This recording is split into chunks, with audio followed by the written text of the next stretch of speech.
बरायबाय बड' जब info official YouTube चेनेलाव आसा खालामो नोंथांमोना बयबो मोजाङै दङ। दा गोदान बोसोराव गोदान पस्टआ फैगासिनो दङ। दा फाइनालि स्पेशल टेट बेनो जाबाय आसाम स्टेटनि पस्टआ एलपि इउपि जागोन फोरोंगिरि बर' मिडियाम गार' मिडियाम एबा गुबुन दङ। गोदान अफिसियेल नटिस ओंखारबाय आरो नोंथांमोननि साख्रिया थाबैनो जागोन। बेनो जाबाय apply date selection process criteria जों A to Z नायगोन। बेनिखायनो भिडिअखौ हानायसेबां नोंथांमोना नायजोब शेयार खालाम कमेन्ट्स खालाम आरो जाय नोंथांमोना बड' जब इनफो अफिसियेल इउटुब चेनेलाव गोदान साबस्क्राइब खालामना ला जाहाथे सरकारि साख्रि लन स्किमनि सायाव नोंथांमोना लेटेस्ट आपडेट मोननो हायो। दा गोबाव खालामा जों नायनोसै बेनो जाबाय बयनिसिमबो गुड निउज। बेनो जाबाय स्पेशल टेट बिदोंमोन गोबां डिमान्ड खालामदोंमोन जोंनि बर' फरायसा आफादा। दा फाइनालि फैमारबाय आरो लोगोसे नोंथांमोना एप्लाइखौ खालामनो हासिगोन। दा बिनि जों अफिसियेल नटिसखौ नायनोसै। थ' दायो जों फैबाय अफिसियेल वेबसाइटआव बेनो जाबाय SSA एबा सामाग्रा शिक्षा अखम दङ। दा बाव फैनाय लोगो नोंथांमोननि स्पेशल टेट बेनो जाबाय बर' मिडियाम गार' मिडियाम मणिपुरि आरो माखासे दङ नै देन बेनि अफिसियेल नटिसखौ नोंथांमोना नायनो हासिगोन। बेनो जाबाय एलपि आरो इउपि टिचार लेभेलाव।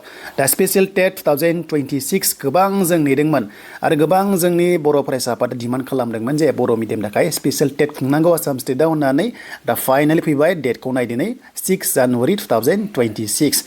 दा बिनि क्राइटेरिया नोंथांमोना माखासे डिटेल्सखौ मोनगोन। स्पेशेलि क्राइटेरिया होनोबा आसामनि रेसिडेन्स एबा आसामनि थागिबि जानांगोन बेखौ जों मिन्थिगौ आरो बेखौ होननाय लोगो BTC केन्डिडेट्स नोंथांमोनाबो एप्लाइखौ खालामनो हागोन। अके स' बयबो खालामनो हागोन। बेनो जाबाय क्लास 1 निफ्राय क्लास 5 सिम एलपि लेभेलाव नायोब्ला डिप्ल'मा दङ बाव नोंथांमोना दिनै HS लेभेल आरो लोगोसे 50% बाट जोंनि STआ 45%आनो बाव जागोन विथ डिप्ल'मा। नोंथांमोना जेनाखि डिलेट दङना बेखौ नांथारगोन एबा जेनाखि सिनियर सेकेन्डारि प्लास जेनाखि नोंथांमोनानै बेबायदि टाइपनि डिप्ल'मा दङ नाथाय नोंथांमोना बे गैयाबा मोनसे मोजां अपसन दंबावो बेनो जाबाय ग्रेजुवेट। डिग्री पास खालामनानै डिप्ल'मा खालामबानो जागोन बेयाव पार्सेन्ट बियाखै जायखिजाया डिग्री पास खालामबानो बेनिफ्राय डिप्ल'मा थानांगोन। नोंथांमोना वाट एभार नेम नन होनना बुंदों जेरैहाय डिलेट जा थ' नोंथांमोना बेवहाय मोनगोन आरो बे जाबाय एलपि लेभेलाव। देन बेनिफ्राय जों मिन्थिगौ दाना इउपि लेभेलाव क्लास 6 निफ्राय जोंहा क्लास 8 सिम थायोना बेनो जाबाय एमइ स्कुलाव।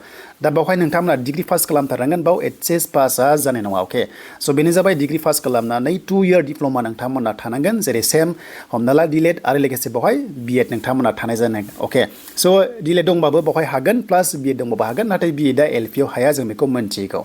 देन बेनिफ्राय जोङो पार्सेन्ट होनोबा जोंनि STआ बेवहाय नै कनसिडारेसन दङ बेनो जाबाय 5% जोंहा खम दङ। जेराव बिदोंमोना 50% बिदोंमोन बेखौ नांलाया जोंहा 45%आनो मिनिमाम आरो बेयाव केस मिनिमाम बियो जागोन आरो। दा बेखिनि एलपि आरो इउपि लेभेलाव जायफ्रा इन्टारेस्टेड दं आसाम स्टेटआव थ' स्पेशल टेट थ' नोंथांमोना मोनसिगोन।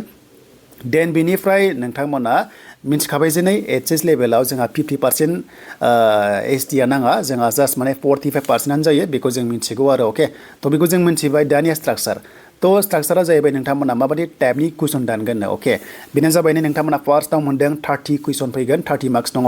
देन सेकेन्डआव लेंगुवेज वानआ खिन्थु नोंथांमोना बर' साबजेक्टआ MILआहाय थाथारनांगोन। अके बर' मिडियामनि थाखाय बि कम्पालसरि नोंथांमोना थाथारनांगोन। बे गार' मणिपुरि बिथांमोना बेलेग बाट जोंनिया बर' साबजेक्टआ नोंथांमोना लेंगुवेज वानआ थाथारनांगोन होमबासो बर' मिडियामनि थाखाय इलिजिबोल जागोन।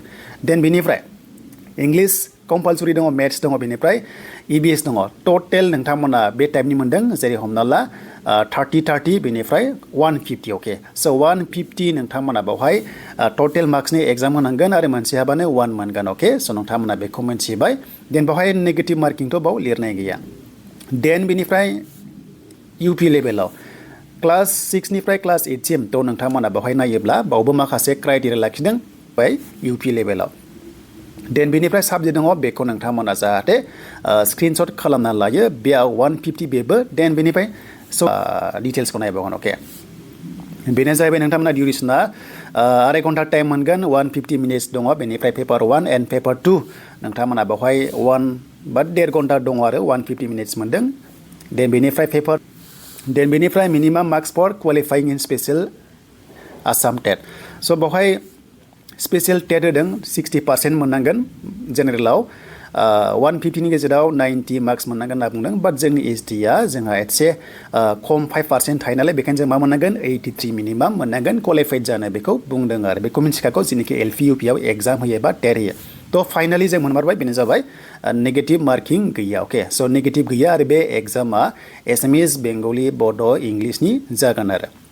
देन बेनिफ्राय नोंथांमोन एग्जाम सेन्टार स' एग्जाम सेन्टार नायोबा आसामनि नालाय अब्ला जों मोनबाय सनितपुर हजाय कामरुप दङ बेनिफ्राय काछार दङ डिब्रुगड़ दङ क'क्राझार दङ आरो कामरुप दङ जेराव इलिजिबोल जायो नोंथाङा बावहाय एग्जाम सेन्टारखौ सेलेक्ट खालामनो हागोन दा बेनो नोंथांमोननि थ' आसा खालामो नोंथांमोना बुजिबाय माखासे गोबांथार गाइडलाइन्स दङ PDF फाइलखौ आं होबाय डिसक्रिपसनाव बिनि अनलाइना बेनो जाबाय गाबोननिफ्राय जासिगोन अके स' गाबोननिफ्राय अपेन जासिगोन नोंथांमोना अनलाइन एप्लाइ खालामनो हासिगोन बे होनाय वेबसाइटनिफ्राय वेबसाइटआ दङ डिसक्रिपसनाव चेक खालामनो दाबाव बेनिफ्राय एग्जाम फिस पेपार 1 नि एग्जाम फिसआ STP आव नायोबा 450 देन पेपार 2 होनोबा 450 आनो दङ स' नोंथांमोना खालामनो हासिगोन दा बेखिनि नोंथांमोना जायफ्रानोखि गोसो दं SSC नि आन्डाराव थ' नोंथांमोना जाहाथे एप्लाइखौ खालामो बेनो जाबाय स्पेसियेल टेट दा बिनि लास्ट डेटखौथ' जों बेवहाय एक्सुवेलि मेनसन खालामनायखौ नुवासै थ' नोंथांमोना बेवहाय लास्ट डेटखौ नुवाखै जानो हागौ बे थाबैनो नोंथांमोना मिन्थिगोन लास्ट डेट जाहाथे बिनि सायाव